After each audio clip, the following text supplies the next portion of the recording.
Hello friends, today we discuss our second part of chapter matrix. Today we discuss equality of matrix. Two matrix A and B are equal, means that दो matrix A and B are equal होणगियां ਜਦੋਂ number of rows in A equal to number of rows in B. Number of columns in A equal to number of columns in B. Aij equal to Bij means that their corresponding elements are equal. That as you see, A the element 1 3 2 4, B the element 1 3 2 4.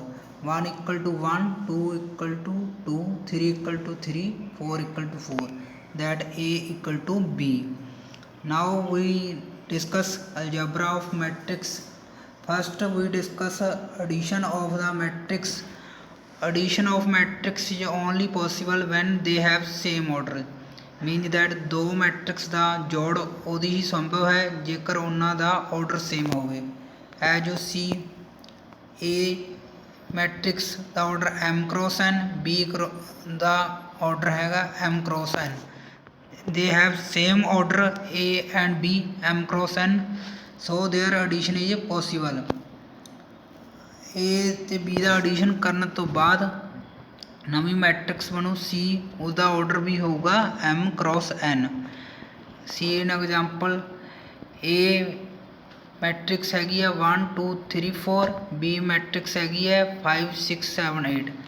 A plus B दा matrix बन जू A plus B करने तो बाद 6 8 10 11, यानी कि 1 नू 5 च जोड़ना है, 2 नू 6 च जोड़ना है, 3 नू 7 च जोड़ना है, 4 नू 8 च जोड़ना है, यानी कि देयर करॉस्पोंडिंग एलीमेंट का जोड़ करने तो बाद एक नवी मैट्रिक्स बनी है ਜਿਹੜੀ ਕਿ ਹੈਗੀ ਆ ਸਾਡੇ ਕੋਲ C ਮੰਨ ਲਓ, ਉਹ ਹੈਗੀ ਹੈ 6 8 10 11. Now properties of addition matrix. Addition matrix is commutative. Commutative means A ਤੇ B ਨੂੰ ਜੋੜ ਲਈਏ ਜਾਂ B ਪਲੱਸ A ਕਰ ਲਈਏ, ਦੋਨਾਂ ਦਾ ਰਿਜ਼ਲਟ ਕੀ ਹੋਊਗਾ same. Matrix addition is associative. Associative means A plus B ਨੂੰ ਜੋੜ ਦਈਏ ਪਹਿਲਾਂ, ਫਿਰ ਅਸੀਂ C 'ਚ ਜੋੜ ਦਈਏ, ਦੈਨ ਜਾਂ ਅਸੀਂ ਕਰੀਏ A B ਦੇ C ਨੂੰ ਪਹਿਲਾਂ ਜੋੜ ਦਈਏ ਫਿਰ A 'ਚ ਜੋੜ ਦਈਏ, ਤਾਂ ਰਿਜ਼ਲਟ ਕੀ ਹੋਊਗਾ same. Third property is Nal matrix of order m cross n. Nal matrix means the matrix which has all elements equal to 0. ਇਹ ਮੰਨ ਲਓ ਇਹ ਮੈਟ੍ਰਿਕਸ ਉਸ ਵਿੱਚ ਇੱਕ ਨਾਲ ਮੈਟ੍ਰਿਕਸ ਜੋੜਤੀ ਇਕੁਅਲ ਟੂ A ਹੋ ਗਿਆ, ਕਿਉਂਕਿ 0 ਨੂੰ ਕਿਸੇ ਮੈਟ੍ਰਿਕਸ 'ਚ ਜੋੜਨ 'ਤੇ ਉਹਦੇ ਐਲੀਮੈਂਟਸ 'ਤੇ ਕੋਈ ਫਰਕ ਨਹੀਂ ਪਊਗਾ, ਤਾਂ ਕਰਕੇ ਇਹ ਉਹ ਰਿਜ਼ਲਟ ਵੀ A ਮੈਟ੍ਰਿਕਸ ਹੀ ਆਊਗਾ.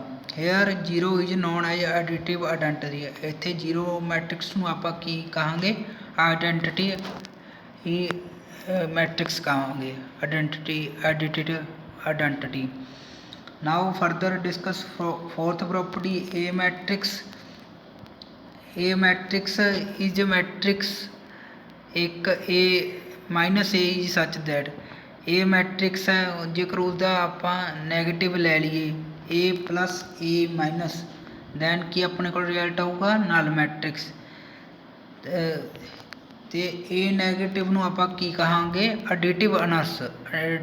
ਐਡੀਟਿਵ ਇਨਵਰਸ यानी कि जेकर आप A the matrix the A negative ਕਰ ਦਈਏ ਤਾਂ ਉਹਨੂੰ ਜੋੜਨ ਤੋਂ ਬਾਅਦ ਆਪਾਂ ਨੂੰ ਨਲ ਮੈਟ੍ਰਿਕਸ ਬਣ ਜੇ ਤਾਂ ਉਸ ਨੂੰ ਆਪਾਂ ਕੀ ਕਹਾਂਗੇ, ਇਹ ਉਸਦਾ ਉਸ ਮੈਟ੍ਰਿਕ ਦਾ ਐਡੀਟਿਵ ਇਨਵਰਸ ਹੈ.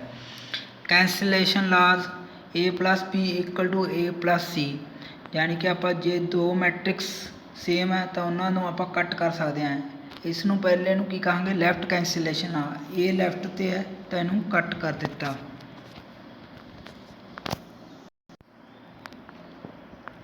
Now scalar multiplication. Consider a matrix A, order की है m cross n, is multiply by k scalar. It means जेकर अपने कोल कोई मैट्रिक्स A है ਆਰਡਰ m क्रॉस n ਦੀ ਉਸਨੂੰ ਸਕੇਲਰ ਮੀਨਸ ਕੋਈ ਕੌਨਸਟੈਂਟ ਨੰਬਰ 1 2 3 4 ਐਨੀ ਨੰਬਰ ਨੂੰ ਮਲਟੀਪਲਾਈ ਕਰ ਦਈਏ ਤਾਂ ਉਹ ਨੰਬਰ ਉਸਦੇ ਹਰ ਇੱਕ ਐਲੀਮੈਂਟ ਨਾਲ ਮਲਟੀਪਲਾਈ ਹੋ ਜਾਂਦਾ ਹੈ। ਸੀ ਐਨ ਐਗਜ਼ਾਮਪਲ A ਮੈਟ੍ਰਿਕਸ ਹੈ 1 2 3 2 ਉਸ 2 ਨਾਲ ਮਲਟੀਪਲਾਈ ਕਰਤਾ 2 ਹੇਅਰ ਇਜ਼ 2 ਇਜ਼ ਸਕੇਲਰ ਤਾਂ 2 ਇਸਦੇ ਹਰ ਇੱਕ ਐਲੀਮੈਂਟ ਨਾਲ ਮਲਟੀਪਲਾਈ ਹੋ ਜੂ 2 ਨੂੰ 1 ਨਾਲ ਮਲਟੀਪਲਾਈ ਕਰਿਆ 2 2 ਨੂੰ 2 ਨਾਲ ਮਲਟੀਪਲਾਈ ਕਰਿਆ 4 2 ਨੂੰ 3 ਨਾਲ ਮਲਟੀਪਲਾਈ 6 2 ਨੂੰ 2 ਨਾਲ ਕਰਿਆ 4 ਇਸ ਨਾਲ ਨਵੀਂ ਮੈਟ੍ਰਿਕਸ ਬਣ ਜੂ 2 4 6 4 ਉਹਦਾ ਆਰਡਰ ਵੀ ਕੀ ਹੋਊਗਾ 2/2 ਤਾਂ ਇਸ ਨੂੰ ਕੀ ਕਹਾਂਗੇ ਆਪਾਂ scaler multiplication. Further we discuss the multiplication of the matrix. If A matrix and B matrix are two matrix, A matrix ਆਪਣੇ ਕੋਲੇ ਉਹਦਾ ਆਰਡਰ ਕੀ ਹੈ m क्रॉस n ਅਤੇ B matrix ਕੀ ਹੈ ਉਹਦਾ ਆਰਡਰ ਕੀ ਹੈ n cross p, such that number of columns of A matrix is equal to number of rows in a B matrix. Multiplication of matrix only possible when the number of rows number of columns equal same होंगे number of rows in other matrix, then multiplication of matrix is possible. After multiplication matrix new matrix is formed C which is a multiplication of the A and B. फिर इस तो बाद एक नवी matrix बनूगी C जिसका की order होगा m cross p। Now see the example A matrix है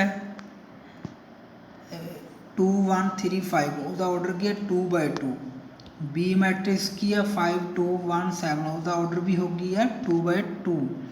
नवी matrix बनूंगी A plus B,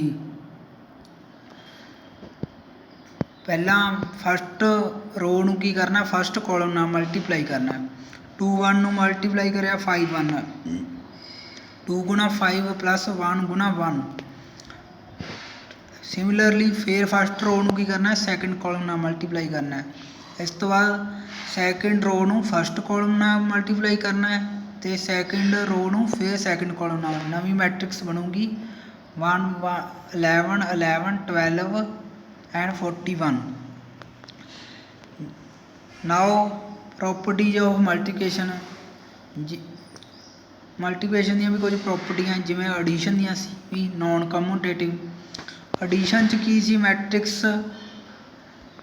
ਕਮਿਊਟੇਟਿਵ ਸੀ ਪਰ ਮਲਟੀਪਲੀਕੇਸ਼ਨ ਕੀ ਹੈ ਨੋਨ ਕਮਿਊਟੇਟਿਵ, ਯਾਨੀ ਕਿ A B ਨੂੰ ਮਲਟੀਪਲਾਈ ਕਰ ਲਈਏ not equal to B A B ਨੂੰ ਮਲਟੀਪਲਾਈ ਕਰਨ ਦਾ ਰਿਜ਼ਲਟ ਡਿਫਰੈਂਟ ਹੋਊਗਾ, B A ਨੂੰ ਮਲਟੀਪਲਾਈ ਕਰਨ ਦੇ ਰਿਜ਼ਲਟ ਡਿਫਰੈਂਟ ਹੋਊਗਾ। Associative means A B C ਨੂੰ ਮਲਟੀਪਲਾਈ ਕਰ ਲਈਏ ਪਹਿਲਾਂ ਫਿਰ A ਨਾਲ ਮਲਟੀਪਲਾਈ ਕਰ ਦਈਏ ਰਿਜ਼ਲਟ ਵਿਲ ਵੀ ਸੇਮ। ਜੇਕਰ ਆਪਾਂ A B ਨੂੰ ਮਲਟੀਪਲਾਈ ਪਹਿਲਾਂ ਕਰ ਲੈਂਦੇ ਹਾਂ ਫਿਰ C ਨਾਲ ਕਰ ਲੈਂਦੇ ਹਾਂ।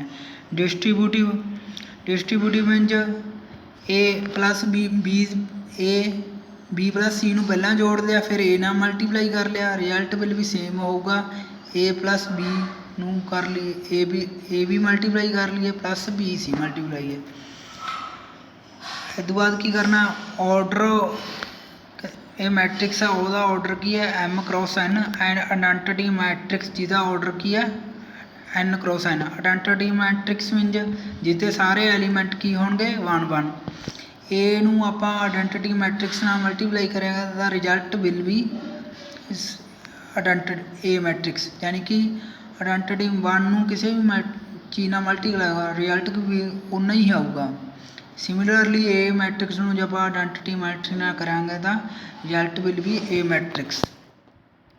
ਇਸ ਤੋਂ ਬਾਅਦ ਕੀ ਆਉਂਦਾ ਹੈ ਦੋ matrix A plus B A multiply B equal to 0 does not necessarily implies that A equal to 0 B equal to 0 both A B are 0 means that ਜੇਕਰ ਆਪਾਂ ਦੋ ਮੈਟ੍ਰਿਕਸ ਦੇ ਮਲਟੀਪਲਾਈ ਨਾਲ ਮੈਟ੍ਰਿਕਸ ਹੈ ਯਾਨੀ ਕਿ 0 ਮੈਟ੍ਰਿਕਸ ਹੈ ਤਾਂ ਜ਼ਰੂਰੀ ਨਹੀਂ ਦੋਨੇ ਹੀ 0 ਹੋਣ, ਦੋਨੇ ਨੋਨ 0 ਹੋਣ ਤੇ ਬਾਵਜੂਦ ਵੀ ਦੋਨਾਂ ਦੀ ਮਲਟੀਪਲੀਕੇਸ਼ਨ 0 ਹੋ ਸਕਦੀ ਹੈ। ਜਿਵੇਂ ਕਿ A ਮੈਟ੍ਰਿਕਸ ਹੈਗੀ ਹੈ 0 1 -1 0 0 ਯਾਨੀ ਕਿ नॉन जीरो मैट्रिक्स B है 1 1 0 0 नॉन जीरो मैट्रिक्स ਤੇ ਪਰ ਉਹਨਾਂ ਦੀ ਮੈਟ੍ਰਿਕਸ ਦੀ multiply A B equal to ਇੱਕ ਜ਼ੀਰੋ ਮੈਟ੍ਰਿਕਸ ਹੈ। ਇਸ ਤਰ੍ਹਾਂ ਆਪਾਂ ਨੇ ਅੱਜ ਮੈਟ੍ਰਿਕਸ ਬਾਰੇ ਕੁਝ ਸਿੱਖਿਆ। Thanks for listening.